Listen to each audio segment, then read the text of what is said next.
Hi, everybody, and welcome to Spa Babies. I'm Dan Illman, along with Nicole Russo, and Wednesday's Spa Baby race kicks off the 50-cent late pick 5. It's race number 6, and as we throw up the field, it's carded at 5.5 furlongs on the Mellon Turf Course. It's a maiden special weight for 2-year-old fillies, as you can see. It's an overflow field. The 11 through 14 are also eligibles. The 15 and 16 are entered main track only, and those two horses might come into play, Nicole, because the turf course at Saratoga, it's had its share of issues, and the weather is always threatening up at the spa.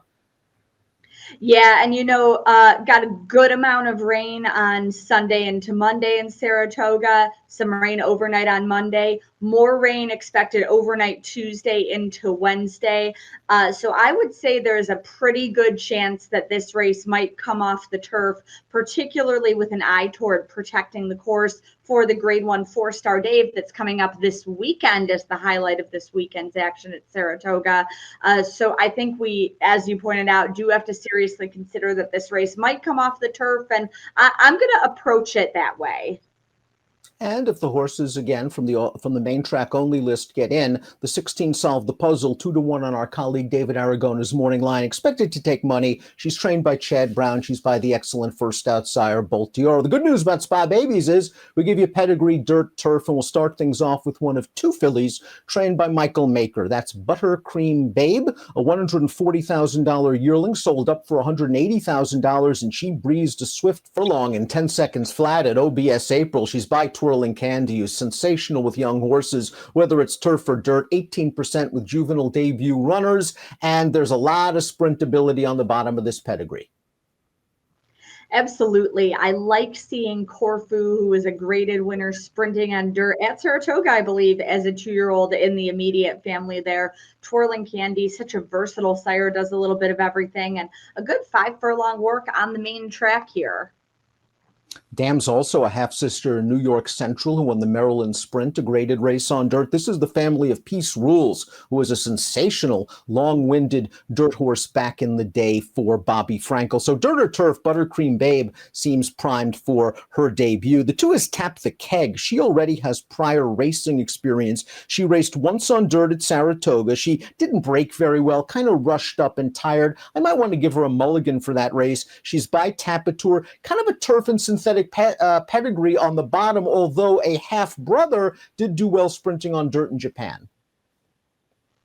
Yeah, and you know what? I like the Tapatures better on dirt than turf, but he is just a racehorse sire and does pretty well with his 2-year-olds. And Katie Davis is riding very well at this Saratoga meet, really moving her mounts up. This one could be interesting at a price, improving off the debut.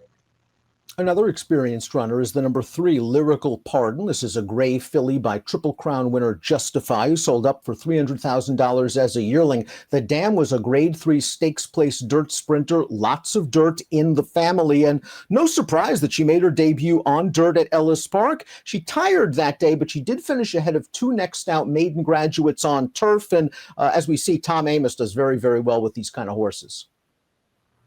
Yeah, the Tom Amoss barn tends to improve them with a starter too. You mentioned that she finished ahead of some next out winners. Well, she finished behind Lady Moscato, who came back to run a very good second at Saratoga on Sunday. And horses coming out of Ellis Park are starting to do well at this meet. They took the top places in the Adirondack on Sunday. Trevor McCarthy takes them out for Amoss. We have a formulator fact. This is useful if this race does stay on the turf. 2-year-olds moving dirt to turf, 33%, a $4.77 return on investment. The number 4 is Mia Marcela, Florent Giroux aboard for Steve Asmussen. This one sold for $375,000 as a private sale after the OBS April auction. Breezed a 9-4. That's very fast. It's another daughter of Twirling Candy. Lots of turf on the bottom of this pedigree, but Asmussen's first-time starters, they really tend to do better on dirt.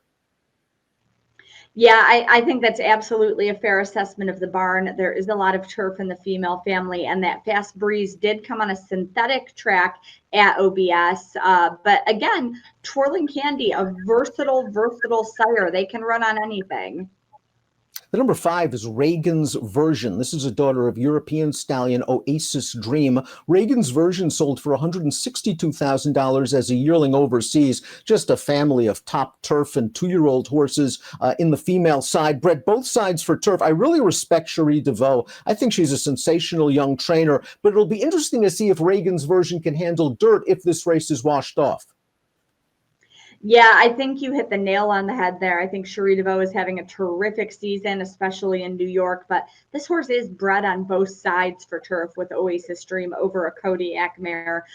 If this race does remain on turf, Kodiak, one of Europe's leading 2-year-old sires, definitely adds some speed and precocity into that immediate family. Ricardo Santana Jr. takes the mount. The number 6 is My Cora. Luis Saya is aboard for trainer Todd Pletcher. A $190,000 buyback after breezing a furlong in 10-2. This one's by the Rock Solid More Than Ready. Rock Solid is, I think, a really good way to describe More Than Ready because they're good on turf, they're good on dirt, they're good doing everything. The key is the female family. The dam is a half-sister to the phenomenal Giants Causeway, the Iron Horse, a multiple Grade 1 stakes winner overseas, but who also ran a fantastic race in his one start on dirt in the Breeders' Cup Classic. Yeah, absolutely. Finishing second to the great Tiz Now, who went on to be the only 2-time winner of the Breeders' Cup Classic. And of course, Giants Causeway has been such a prolific sire with, some good dirt runners in the United States. More Than Ready just does everything. He's particularly good with his 2-year-olds, but this female family does just say turf and long on turf at that to me. Not only is the dam a full sister to 2 other Irish Group 3 stakes place turf performers, she's a half-sister to Freud, one of the top turf sires in New York. The number 7 is Jody's Pride. This is a daughter of Triple Crown winner American Pharaoh, who does good work on turf. The dam went 2 for 2 in her career, and both of those races came on turf. But as you see, there's also dirt ability here. The dam have to make mischief. The 3rd dam, a graded stakes winner on the dirt. A very interesting mixture in this pedigree. Yeah, Triple Crown winner American Pharaoh does a little bit of everything. He's had Grade 1 winners on both dirt and turf worldwide.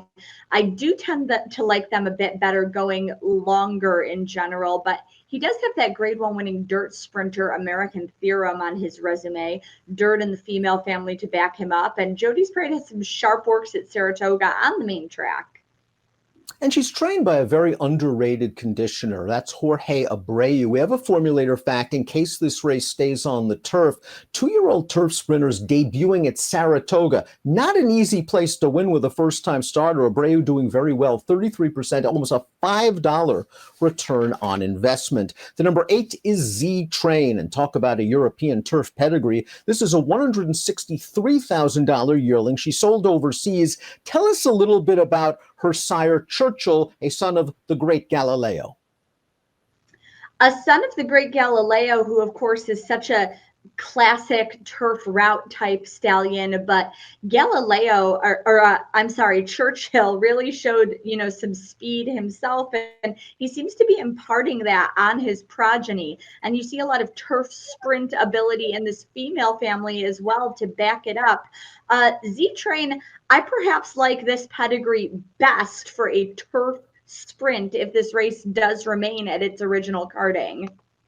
You took the words right out of my mouth, Nicole. I think that's fantastic analysis. I love how Z-Train is working into this race. I love the turf pedigree. I'm not sure if they'll even run her if this race is washed off of the turf, but keep an eye on Z-Train sprinting on the turf, if not on Wednesday, but later in the meet.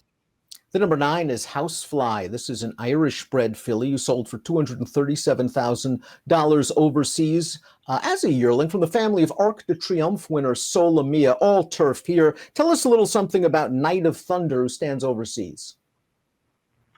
Knight of Thunder is a son of Dubawi, who has emerged as one of the world's leading sires. Of course, we know him here in the U.S. for his domination of some of the Breeders' Cup turf races in recent years. Knight of Thunder got off to a very good start with his first crop that hit the track just a couple of years ago. He's the sire of one of the world's leading turf sprinters, Highfield Princess, who put another win on her record recently. It's interesting to me that Housefly has been based down at Turfway for Michael Maker. working there. I think perhaps this horse came to hand a little bit sooner than expected. He's shipping in for this spot for a reason. We'll see if he gets to, go in this turf sprint on Wednesday. But this is a horse that I, would circle if they get him back in the entries if this race doesn't, go as scheduled. I think this is a very interesting horse that they might think highly of. And the final horse in the body of the field's the most experienced runner in the race. That's the 10, Sugar and Spice. She has 3 starts on dirt. She has shown high speed in all of those races. Now, stamina has been lacking thus far, but maybe a race that could be decimated by scratches. It could be a shorter field. She looks like she's set for dirt. As you can see, this pedigree is all dirt, sprint, and precocity. Maybe Sugar and Spice is just going to jump out of there and take these on a merry chase at a decent price. I think that's interesting analysis. Yeah, certainly a horse who's primed to run on the dirt. And this is an apprentice rider who's named on her, who's riding very well at a deep jockey colony. Was on the aforementioned Lady Moscato the other day and ran a good second, beaten less than a length. So I think this is somebody who could give a heads up ride in a race that, will kind of be shifting in complexion. And if this race is washed off the turf, keep an eye on the 16, Solve the Puzzle, the daughter of Bolt d'Oro, trained by Chad Brown. Top pick time for race number 6 at Saratoga. Rain or shine, Lyrical Pardon, the number 3, should be a strong contender. She has experience. She has good connections. She has an excellent pedigree. I'm expecting a lot more second time out.